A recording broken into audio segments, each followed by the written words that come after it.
delegates from, as you know, across the world to come together to join, to learn and to share experiences around social media. The event wouldn't be possible without the help of sponsorship, and we're extremely grateful for the CCL group for their sponsorship of the 10th SMART conference here in Birmingham. And I'd like to introduce Mr. Stuart Hyde from CCL Group. Please show him your appreciation with a warm round of applause. Thank you. Good afternoon, everyone. Can you hear me at the back? Yes, some thumbs up. Excellent. My name's Stuart Hyde, and I've got my colleague Rob Savage with me, and we're going to give you a little demonstration. But before we do that, we thought it'd be useful just to sort of talk through why we're in the position we are, and to reflect on some of the things that have gone on earlier. Just one quick thing, we talked earlier about the public being able to report things to you. There's two apps. One is called I Spot a Crime, where you can piece together both your some voice, a picture, an email, and anything else you want, and fire it off to the local cops if you want to. The other is Fix My Street, which allows you to send stuff into local authorities. Unfortunately, most forces don't actually use them, and most local authorities don't actually use Fix My Street. But that doesn't undermine the fact that the technology is there, and over the next few years, I guess, will be being used perhaps a little bit more than it is now. So I fully endorse the fact that at some stage, social media will become a means by which people can, if they wish to, and the organisers wish to receive information about crimes or incidents. Okay, we know, and we keep hearing and seeing headlines that social media itself is having a major impact on policing, and that's what we're here to talk about today.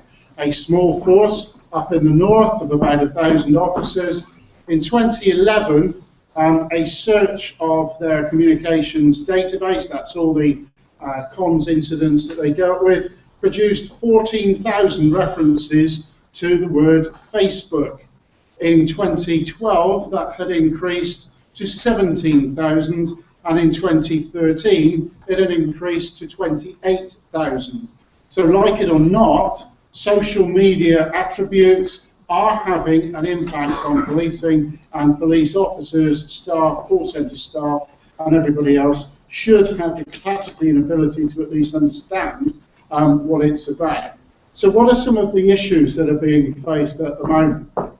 First and foremost, we have an expectation explosion. We have the public almost demanding that if somebody says something bad about them, the police will come charging around or in their helicopter and deal with it. There is an expectation from politicians that police can resolve everything themselves. There is also an internal focus, and you saw some of that debate earlier about officers perhaps being a little bit concerned that top-tier management are perhaps judging them quite harshly for making sometimes minor mistakes or errors of judgment. There's also the issue of, well, what does training look like in this? How do we train police officers, police staff to actually manage this information? What's the best approach? Who's actually qualified to write the training, to train the trainers, to deliver the training? And that debate has been going on, and I've got to say I'm pretty impressed with some of the solutions that are coming out and the approaches that have been made both locally and nationally, where police officers across the country are getting grips to this and actually delivering stuff. Then there's the issue, and you heard it earlier, about the technology. Can you bring your own device, BYOD? Can you use it from home? Can you use your force computer? Should you be supplied with an iPhone if you're going out on patrol? All of those questions, deep, meaningful questions, but questions with huge difficulties in terms of costs. Then there's the question of app developments. There are 1.45 million apps available. Which ones do you choose? You've got the ones that we've talked about today, the Twitters, Facebooks, WhatsApp, things like that. CCL alone have written scripts in order to interpret 600 separate apps to help law enforcement agencies across the country identify information about particular apps. how far do we take that, and how many acts do you think we would need to investigate in order to build up a case? And then, of course, if you're anything to do with law enforcement in the UK, it would be rather unusual if you weren't aware that law enforcement has gone through a very dramatic reduction in its budgets and wanting desperately to try and find cheaper ways of doing things, more effective ways of doing things. Then, of course, there are the scares, and my friend, the Daily Mail, great fan of mine, who have made quite a lot of stories about how Twitter, Facebook, and other social medias are leading to an absolutely massive increase in crime for policing. So what can you actually do? Well, mostly you know things that you can't do. You know what you can't say, you know what you can't follow, you know what you can't do, and you know what you can't record online unless you've got the authorities to do it. And whilst we're going to demonstrate some software in a minute, that doesn't give you the right to be able to get around any legislation, any policy or any procedure within your force or organisation. It merely allows you to do things that you should be able to do with the right authorities. So it's very important that you understand those authorities and you understand what you can and cannot do. One of the things about social media is that there is a lot of information out there, and people talk about trying to find a needle in a haystack. So I thought to illustrate this, I will bring a haystack, and I will bring a needle. It's for those that are interested, it's a 4mm knitting needle. I've got no idea what it does, but anyway. People want to be able to identify something, they want to find something. But unfortunately, their haystack is not usually this small, and their pin, or the piece of information they need, is not usually this big. Usually it's a very large haystack and an exceedingly small pin. So, what else do we need to be able to find? We need to find our information. We need to know where our pin is in relation to our social media, but we need more information than that. We also need to know what's around it. What's it connected to? What's it been talking to? What other pins that it's linked to are in there? How long has it been there and who put it in there? So it isn't just as simple as saying, where's the pin, pulling the pin out and saying, I've got the magic thing in order to do that. And of course, at the same time that we're searching for our pin, this is growing. It doesn't stop. Billions of tweets, messages, Facebook postings, profiles, pictures, WhatsApps and everything else is going on constantly. And we can't just say to the internet, please stop everything while we do this search. So, what are the opportunities for us to find our pin in our haystack? Well, we could go and use some open source search engines, and there are plenty of them about. Most of them do a pretty damn good job. But I would hazard a guess that sometimes you don't have the search capacity or the assurance that you need, particularly when undertaking a criminal investigation. Then what device do you use? Do you use your own device and risk, as in America, that somebody is going to come along and take it? Do you use the profile of the individual that you're searching for? So, for example, if you're looking for something they've done on Twitter, do you look at their profile and search for it on their profile? The risk of damaging the data, the risk of losing evidence, the risk of compromise to your entire investigation could lie in making decisions like that. So you want something that's going to be able to explore not just this hay bale, but the whole haystack, whilst it's growing, in order to find that. It's big data, it's lots of numbers, and it's a huge job that requires a proper engine set up specifically for that task. CCL developed a range of services. They've been working with digital forensics, certainly within the police service, for 15, 20 odd years. They are the only digital forensics provider with ISO 17025. That's the standard for digital forensics, which all police forces will require in the next couple of years. So they're ahead of the game on that. And what they did last year was to look at a whole range of software and came up with those that they considered best of breed. And one of the ones that we're looking at today is called Signal. And Signal developed in New Zealand, so the Australians are amongst you, sorry for that, but they have done a rather good job. Some of the things that it will allow you to do, it will allow you to search on a subject in a geographical location. It will allow you to search on a theme, which could be anything to do with either a police incident or police information. It will look at an incident, a location, or individuals, particular individuals that you want to know information about. It can work historically and it can work worldwide. So it doesn't have to be this country, it can be somebody who's got connections in another country that you want to look at as well.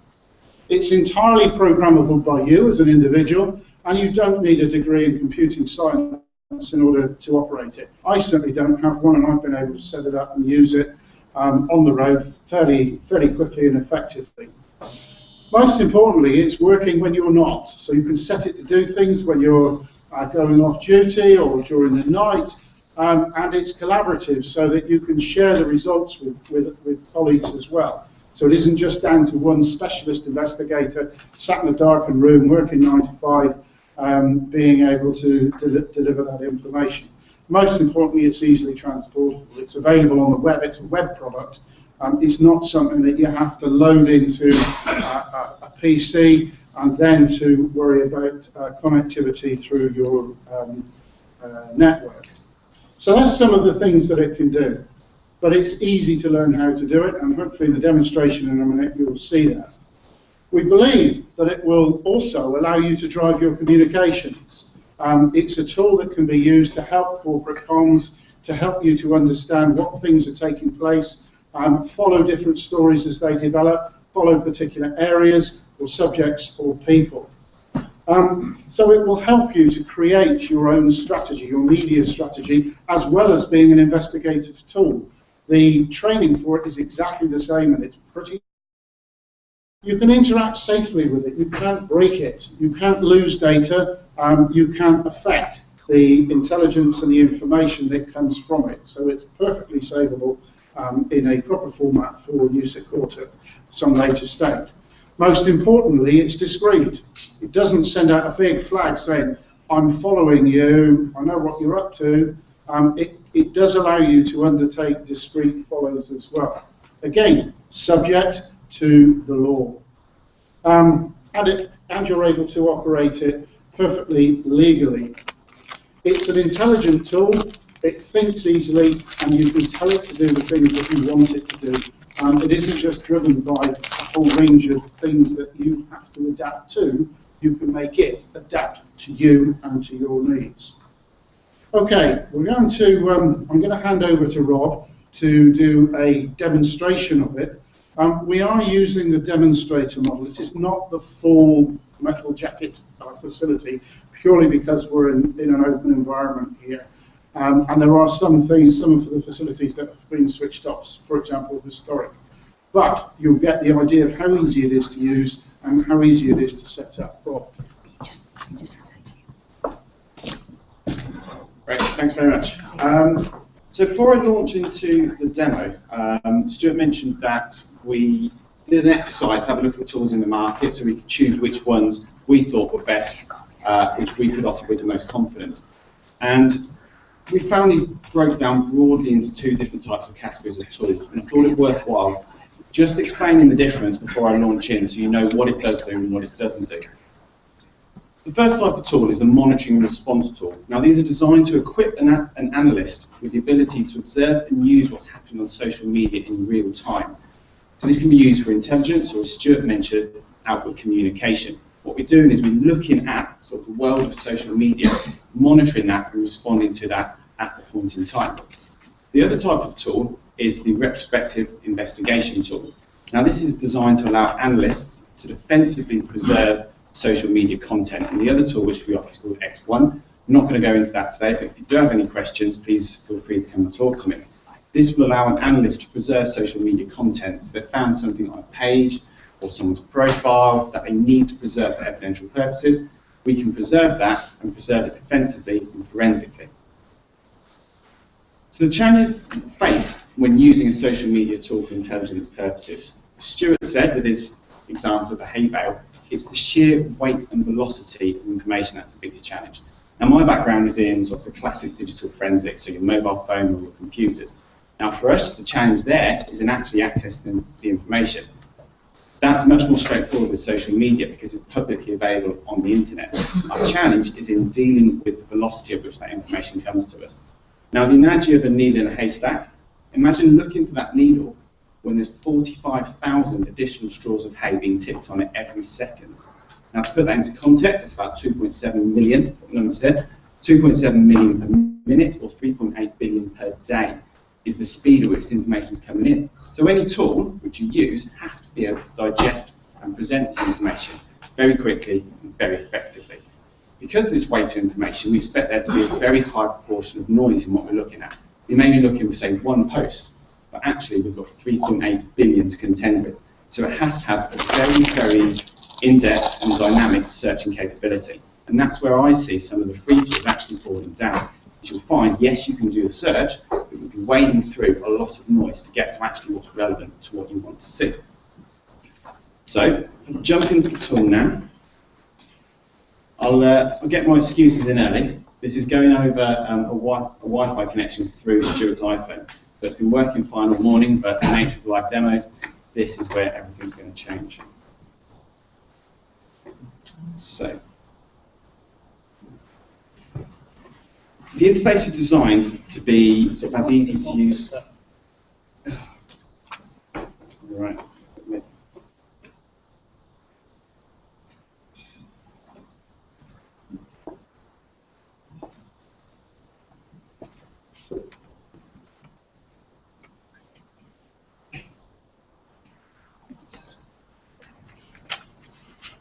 You see it?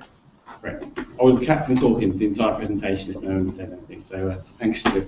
The interface is designed to be very easy to use. It's very simple. It's designed so it can be used on a tablet or a smartphone. It's all sort of big buttons, so it's easy to use in a high-pressured environment.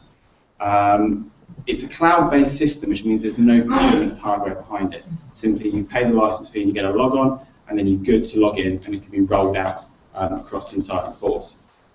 The actual platform itself is built around the concept of searches and themes. Now, a search is simply a set of criteria that you define that identifies social media content that's relevant to your investigation.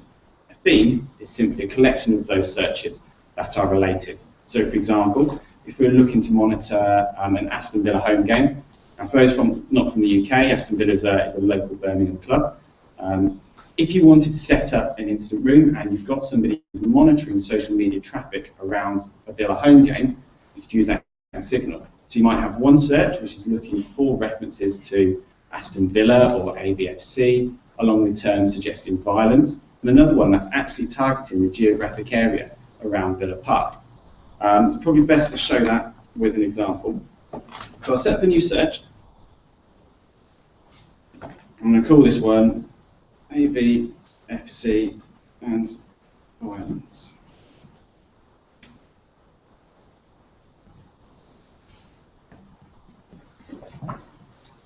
Okay, so I'm adding my criteria now. I'm defining what I think social media content relevant to this is going to look like. As Stuart mentioned, this is a demo platform, so currently set up to look at Facebook, Twitter, and YouTube. This can be extended to include other things like Instagram or LinkedIn. Now, social media, sort of above anything else we deal with, is a very dynamic phrase. What we mean by social media today is going to be different by what we mean by social media when talking about this in 2-3 years' time. So any platform you use needs to have the ability to evolve along with the market. So the nature of the internet means that the evolution of this is very, very quick because ideas and trends spread incredibly quickly. So for this search, I'm going to look at Let's go with all social media content. And what I'm looking for now is any social media content, this will be Facebook, Twitter and YouTube in this demo, that contains the words BBC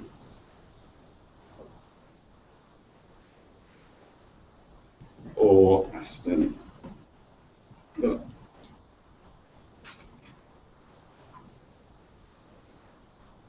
Great. That's obviously going to bring back a lot of noise. There's going to be a lot of people tweeting about Villa. That's not really relevant. So I'm going to add another layer of filter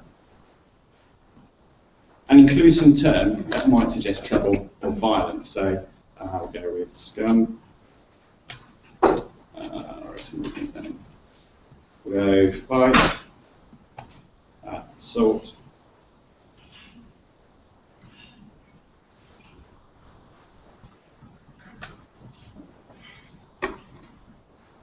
you get the idea. And I'm going to save that search. So I've now set up that search, which is going to be running. I'm going to do another one and actually look for any social media around Villa Park, which is their home ground. So instead of looking at the content, I'm going to start to look at the metadata of the tweet. Now, most of you are probably aware that when posting on Facebook or Twitter, it's possible to upload the geolocation you are when you make that post. It's not always there, but from experience, it tends to be there quite frequently. Very, very useful thing to be able to look at and analyze. So we set up a geotag.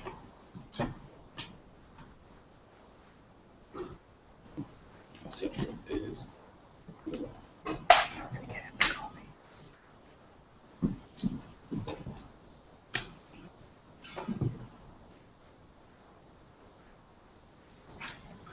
This is what I define as a geofence. What I've done is I've drawn a circle here that's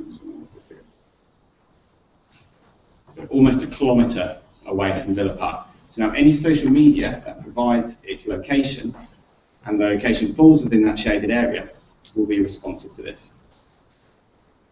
That's my second search. All I need to do now is create a theme.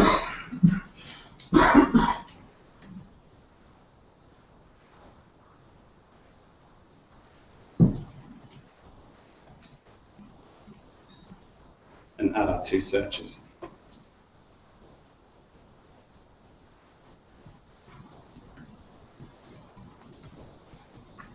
So when I move now into the list view, this is where an analyst will most likely spend their time.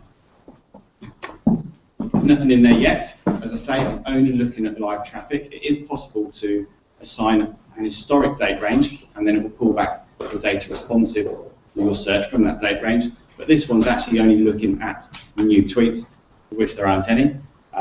So in true Blue Peter style, I've got one I pre-prepared. Now I set this one up last Thursday in advance of Coventry City's home game. Much along the similar concepts. I'm looking for anything that might suggest trouble around the Ricoh Arena. First one here is any tweet that's got a reference to CCFC and violence. I may have been a little bit broad on this because there's lots of very positive tweets saying Coventry City fought a good fight. Doesn't really imply violence, but you sort of see the types of searches you can create. You get a bit further down. This one here, not particularly nice, but again, doesn't necessarily imply any trouble, but just gives you an idea of the tone and the attitude of people. This platform can also be used, and you can include sentiment analysis in your searching. So you could say, I want to see anything related to Coventry City, includes terms suggesting violence, but it's of a negative sentiment. So that fought a good fight would be quite a positive sentiment, would then be excluded. I'm only looking for those horrible, horrible tweets. This one here, which Sam is featuring quite heavily, I'll apologise in advance, he's obviously live feeds, I've got no control over what's displayed behind me. That's looking for anything within half a kilometre of the Ricoh Arena. This one here is anything within 1.5 kilometres of the Ricoh Arena, but actually also contains terms suggesting violence. This one here is simply a search of the breaking news feed. So quite often now we see news breaks on Twitter first before it comes anywhere else. So it's always worth having that monitoring capability. So an analyst using this would use this view here to undertake their monitoring essentially. And from within here, they can start to drill down a little bit more into information. So if we take, for example, Take Sam because she's right here. If I wanted to learn a bit more about this, I can view post. This will then pop open into the Twitter native application, of which you would have a login for your Force account or some sort of controlled account. You wouldn't want to be logged in as yourself. And we can respond to that. We can look into Sam in a bit more detail, essentially drill down into that information. Where there is a geotag, we can actually look where this post originated from. As expected, by the Rico Arena, very close to the Rico. And we can drop right down into Street View as well. So if we want to see where this originated from, guessing she was in her car in the car park when she sent this. It's really quite powerful. Those who know about GPS technology knows it's probably only accurate to about sort of 5–10 meters. So I wouldn't suggest going down knocking someone's door on the strength of this, but it gives you the idea of the rough area in which it originated from. We can aggregate this information as well. So we did a search this morning to have a look at what was happening around us here. Set up 2 feeds, one which was doing much the same to these screens either side, looking for references to the smartphone hashtag. The other one was a simple geographic search around this area to see who and who wasn't paying attention. And these are the 2 that appeared in the last half hour. Not a great deal, but again, sort of shows you the ability to monitor a particular area. That was essentially it, actually. Like I say, the velocity at which information comes in means you need very powerful searching tools. So free tools will get you part of the way there, but in order to do a very robust and effective monitoring, you need these powerful searching engines.